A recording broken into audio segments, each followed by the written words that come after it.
Furious Driving, proud to be supported by Diamond Bright, protecting, cleaning and caring for the Furious fleet and for yours, with 10% off using code FD10. Bidding Classics, the online classic car marketplace with more cars added every week. And Lancaster Insurance cover the Furious fleet. They are one of the biggest specialist insurers in the UK, covering all areas of vintage to modern classic cars and motorbikes. Follow the links in the description below.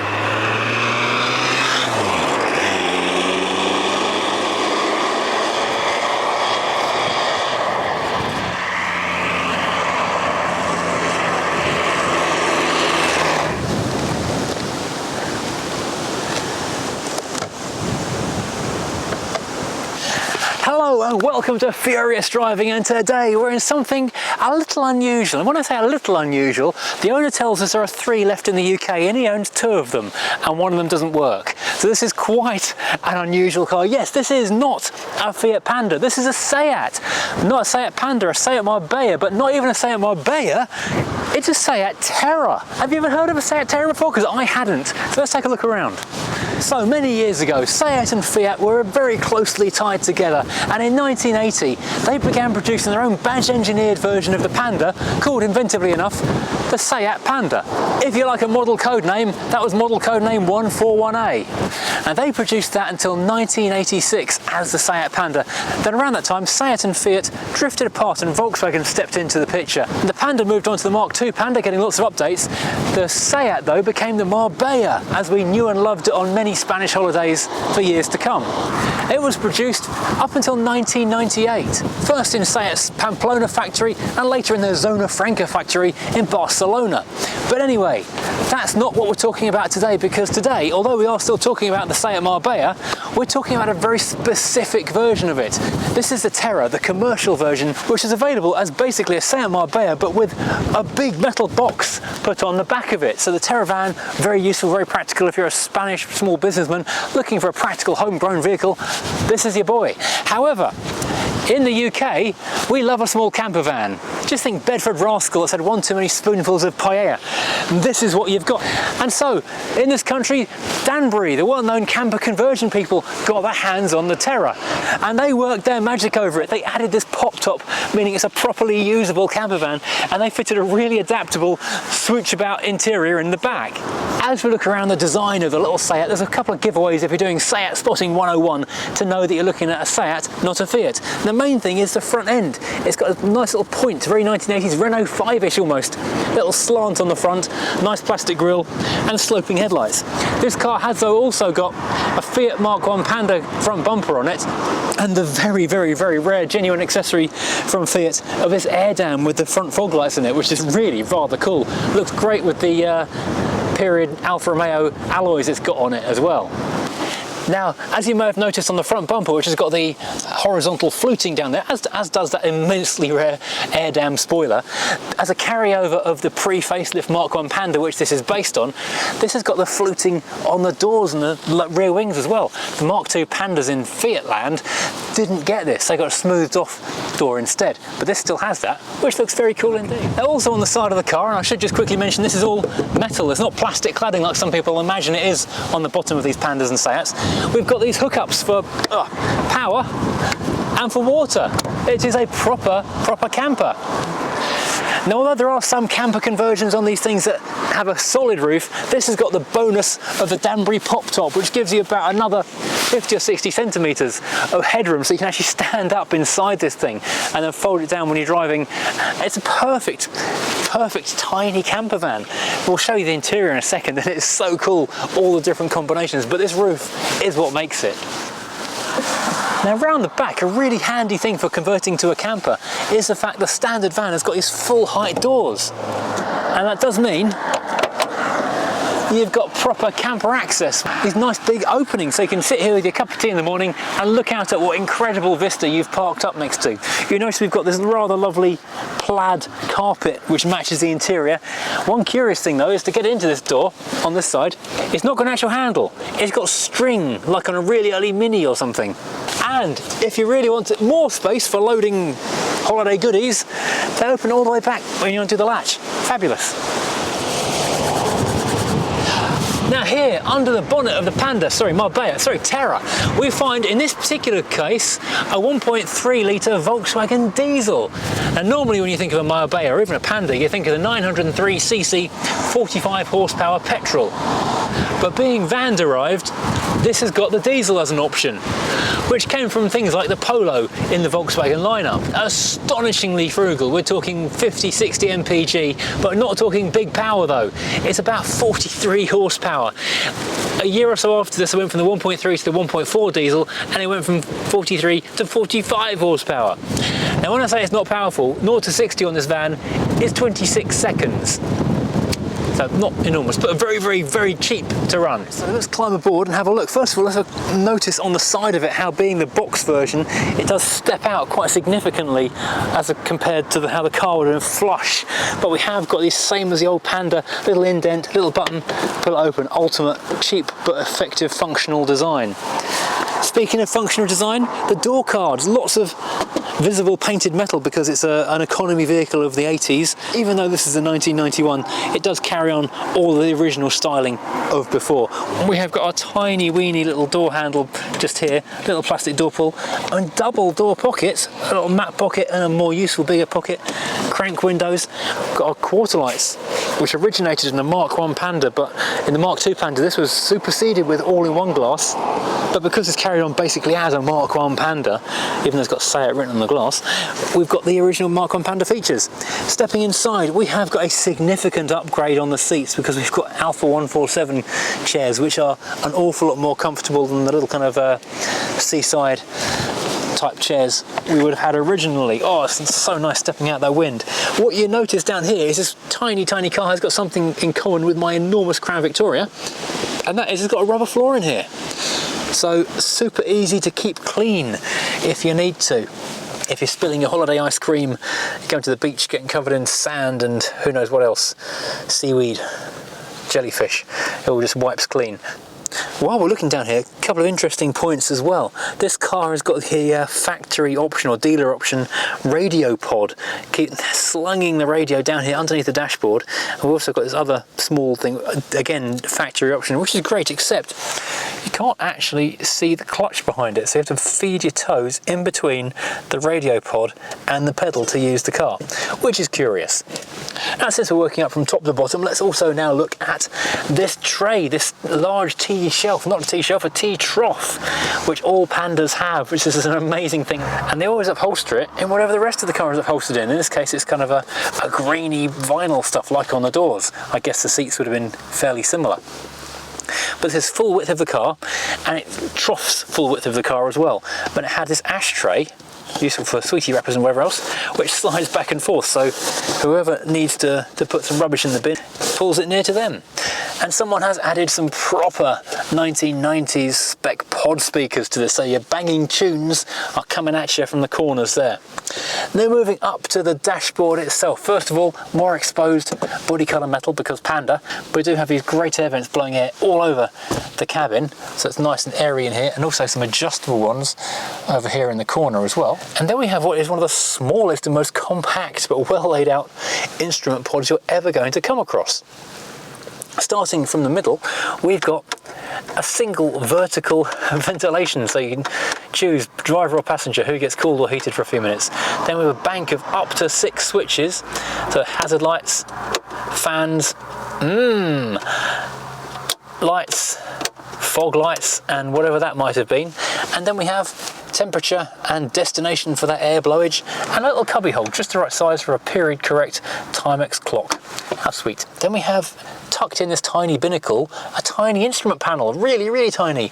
The speedometer running semicircular from bottom to top, which is quite an unusual layout, but does work quite well in this situation. Noting that this car's only got just under 44,000 miles on it in its long life.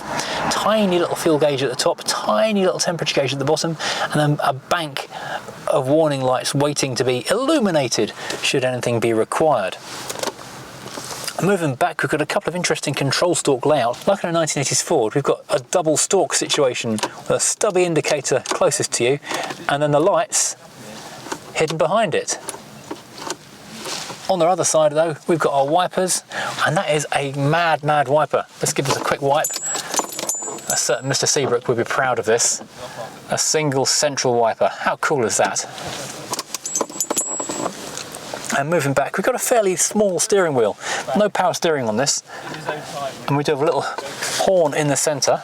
Power on for a horn. Horn test. Oh, that's a Barcelonian Las Ramblas type pop.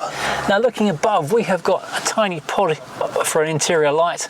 Little tiny, skinny as you've ever seen sun visors, and quite curious headlining, which I think would have been put in by Danbury. This does not look like factory original. Additionally to the non-factory original headlining, adding a bit of warmth and sound deadening here, we've got curtains and a curtain rail running the full width of the windscreen. So we can unvelcro this little curtain here and get ourselves tucked in for the night. Ah, it feels like home already. Right, let's take a look around the back of this thing, because obviously the back of a camper is the heart of the camper. Now we have got a 4-sitting configuration back here, but don't be fooled, these aren't actually seats, at least not when the car's in motion, because there are no seat belts and these pads just lift off. So you can actually, once you're through the door, stand up quite high. I'm actually standing up fully high right now. So up in the front, above the driver's seat area, we have got what I think will be a table. Yes, we've got a storage bay with a tabletop on it. And if you're very small, or a dog or a cat or something, you could sleep up here. Someone's added some Pioneer speakers up here, which is quite handy.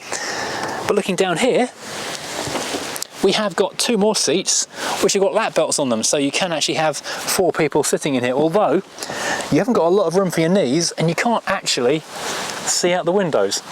There is an estate van version of these things which actually is a genuine 4 or 5 seater, and that uses the hammock rear seat from a Panda, so it's actually a little bit more comfortable to ride in. So we are sitting, our view from the front from here is actually here.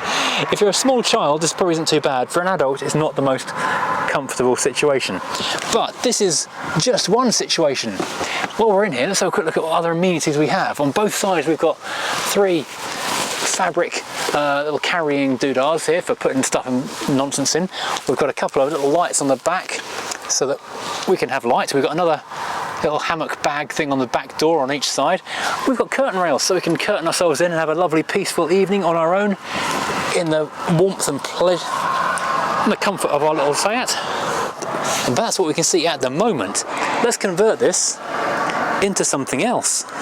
So in possibly the most Heath Robinson manner you've ever seen, the front seat goes forward, a drawer pulls out from underneath it, this hinged backrest lifts up, slides forward, and then you've got yourself half of the bed, or a third of the bed. This backrest then sits in the middle. Obviously when the other seat's further forward, you can put it all the way there, and this becomes the other half, and you've then got yourself a complete double bed, or if you're on your own, a little single bed just down one side. So actually rather comfortable, quite snug in there. Now secondly, we've got other features in here. We have got a gas stove. So that just lifts up and chunks forward. It is, as I say, very Heath Robinson, like a lot of camper vans in the good old days used to be. They would just seem such a brilliant and mad combination of movements of bits of old wood that brings it into a situation where you can actually cook yourself a full English after your night comfortably in the back of your Seat. And across on the other side, once you've had your full English, you do your washing up. There's a little sink just here, which is so cute. In fact, you could probably pop this one back down again and sit on this little stool while you're washing up, which would be very comfortable indeed. Now, like on any good camper or caravan, there is additional storage in these lockers underneath the seats on both sides, so all of your camping goodies can tuck away underneath there. And finally, if you want somewhere to sit down and eat that full English in comfort, you've got a table. We saw it up there in the little locker up there first of all. There's a leg stowed up there with it, so you've got a nice comfy place to sit down and enjoy your lunch, your breakfast, your dinner, whatever, in the back of your little van. This is such an amazing, well put together, thought out, compact camper. The tiniest footprint, but to a couple of you going away for the weekend, this is all you could possibly want. Right, so pulling away in the little Seat takes a fair few revs. The clutch is very, very light indeed. And you make our getaway eventually. Although it's a German engine, it does feel a lot like an Italian car in that you have to give it a fair few revs to make the thing wake up. Mate, that's as fast as we go, seriously.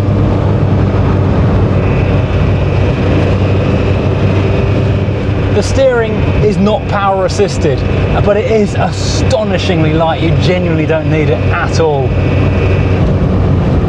because the engine just weighs next to nothing. Big potholes around here.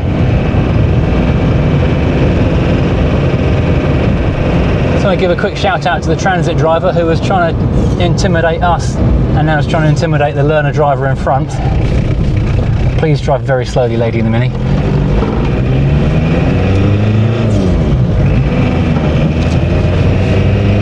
The gear change is actually quite nice.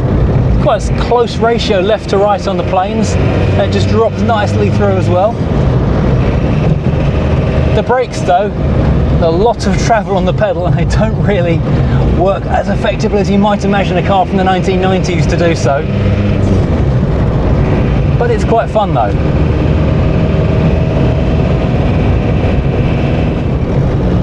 Now, as you go around the corners, there is a nice ride. It's well sprung, I guess you might call it. But with so much weight up top, it does have a bit of a lean to it. It's a bit like a small yacht in a slightly rough sea. But it does make it quite entertaining though. Now interestingly, the Marbella name, which the car version's got, actually appeared a few years before the Marbella name as a model. They stuck it on the Seat Panda as a top-end trim back in 1983. But it wasn't until 1986 when Fiat and Seat split and Seat joined Volkswagen that the Marbella became its own model. If you're not familiar with the history of Seat themselves, they started off in 1950 as a government sponsored enterprise to bring manufacturing to Spain, and it was tied in with Fiat pretty closely in order to build, well, basically badge engineered versions of popular Fiats for the Spanish home market.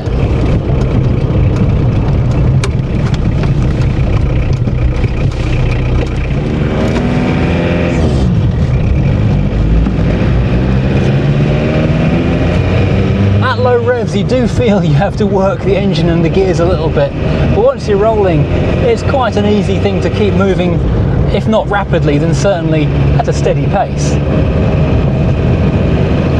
The visibility is pretty decent considering it's a van, but then they have knocked some pretty sizable holes in the back of it, so it's not too bad to see out of really. But like on a Mini Clubman though, because it's got double doors on the back, the barn doors, a lot of what you see in your rear view mirror is the shutting bit in the centre of it. Now this will be interesting. There's a slight incline and this is not its natural friend. You do find yourself running out of gears fairly quickly the steeper the hill gets. The 43 horsepower is not a large amount of horsepower.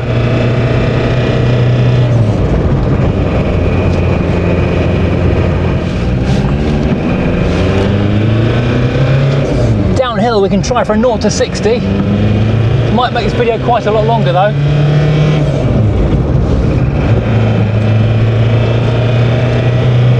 That's 40.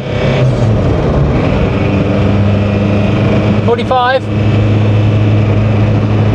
Not sure I'm brave enough for this corner. 50. I might chicken out in a minute. Yeah, we'll leave it at that. When the Marbella was finally replaced in 1998 by the Ibiza, it was an absolute world apart in terms of car progression from one model to the next.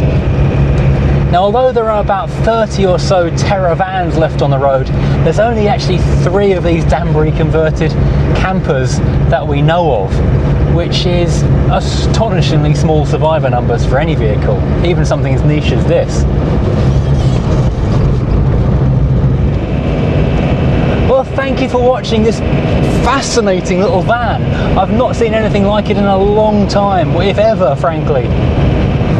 So this has been a real treat to come out and have a pootle around the countryside in this little Terra. And it is is a little Terra. It's a scamp.